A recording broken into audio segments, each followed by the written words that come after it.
300 கோடி ரூபாய் சம்பளம் வாங்குற ஒரு நடிகர் என்னுடைய புது படத்துக்கு எந்த அனுபவமே இல்லாத ஒரு டைரக்டரை போடுவாரா? போட மாட்டார். அவருக்கு கேட்டுக்கு செக்யூரிட்டியாக இருக்கும் முன் அனுபவம் தேவையில்ல.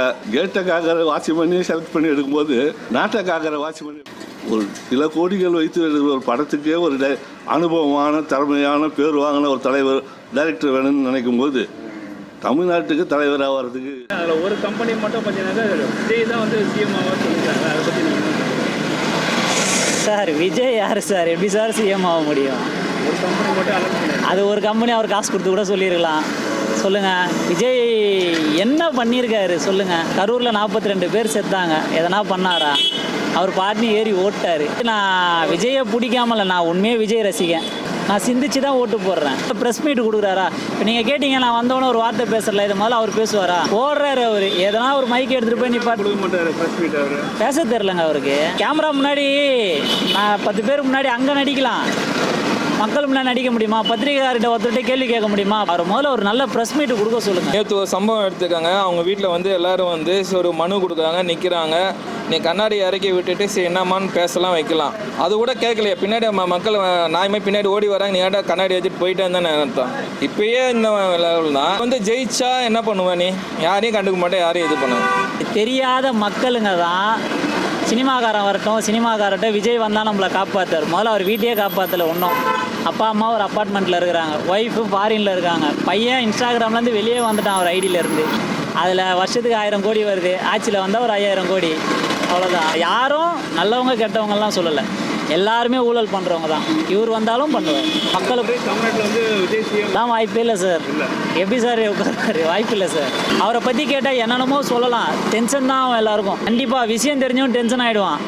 நாங்கள் எங்கள் குழந்தைங்களாம் விஷம் ஊற்றி செத்துடணுன்ட்டு. அது மாதிரி விஜய் வந்தால் அவரே ஊற்றி எல்லாருக்கும் கொடுத்தா நம்மளே செத்துடணும். விஜய் வந்தால் நம்ம சேர்த்துடணும். மண்டே ரிசல்ட் அப்போ தான் நம்மளால் கணிக்க முடியும். அவங்க சொல்கிற கருத்து கணிப்பு நம்மளால் பெருசாக எடுத்துக்க முடியாது இல்லையா? முன்னாடி கருத்து கணிப்பு பளிச்சும் இருக்குது, பளிக்காமையும் இருக்குது. இந்த முறை தமிழ்நாட்டில் விஜய் சிஎம் ஆவாராவா? என்னுடைய அறிவுப்படி வாய்ப்பு இல்லை. என்ன இவரை பற்றி நமக்கு தெரியும், எதை நம்பி இவருக்கு ஓட்டு போகிறது? வீட்டுக்கு நல்லவராக இல்லாத நாட்டுக்கு அப்படி நல்லவராக இருப்பார். அவ கூட கனெக்ஷன் இருக்குதான்னு கேட்டால் அது வாயில் சொல்ல செயலில் கூப்பிட்டு மறுநாள் வந்து காமிக்கிறார் யார் என்னென்ன பண்ணிட முடியும்னு. இதை பற்றி நீங்கள் என்ன நினைக்கிறீங்க? இல்லை இது எப்படி எடுத்துக்கலாம்? அதை நான் இப்படி தான் இருப்பேன், நான் கேட்குறேன், நீங்கள் ஓட்டு போடுங்க. 300 கோடி ரூபாய் சம்பளம் வாங்குற ஒரு நடிகர் தன்னுடைய புது படத்துக்கு எந்த அனுபவமே இல்லாத ஒரு டைரக்டரை போடுவாரா?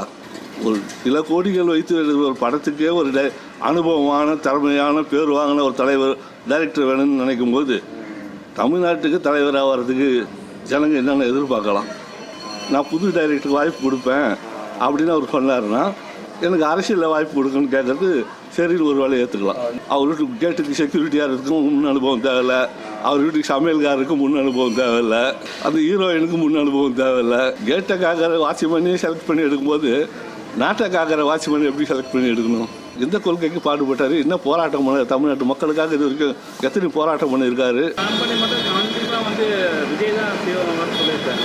இவங்களும் காசு கொடுத்து சொல்லியிருக்கலாம். இது வரைக்கும் வந்து தாவேக்காக்கு வந்து யாருமே சொல்லலை, அந்த ஒரு பார்ட்டி மட்டும் தான் சொல்லியிருக்காங்க. ஏன்னா இப்போ கூட மக்களோட கருத்து இப்போ நான் கேட்டுட்டு வரும்போது பார்த்தா தாவேக்கா மக்களோட இது வந்து வராது, இதான் சொல்கிறாங்க. வராது, கண்டிப்பாக வந்து 2ல் ஏதாச்சும் ஒன்று தான் வரும். தமிழ்நாட்டில் வந்து விஜய் சிஎம் ஆவாரா? கஷ்டம் சார். மீட்டிங்கில் போய் எங்கள் அம்மாவுக்கு அப்பாட்ட வந்து நான் சாக்லேட் வாங்கி கொடுத்தா எப்படி அடம் பிடிப்பீங்க? அந்த மாதிரி வீட்டில் போய் உங்கள் தாத்தா பாட்டி அம்மா அப்பா எல்லாத்தையும் அடம் பிடிச்சி எனக்கு ஓட்டு போடுங்க சொல்லுங்கள், எனக்கு ஓட்டு போட சொல்லுங்கள். இது வந்து ஒரு நாடகம் மாதிரி இது ஆயிடுச்சு. இது எப்படி காமெடி மாதிரி ஆயிடுச்சு. ஆமாம், எப்படி ஓட்டு கேட்கனா மக்கள்கிட்ட போய் குழந்தைகிட்ட எனக்கு சொல்லக்கூடாது, அந்த மாதிரி கேட்டுட்டு வந்தால் அது என்ன அர்த்தம்? நல்லா இருக்காது.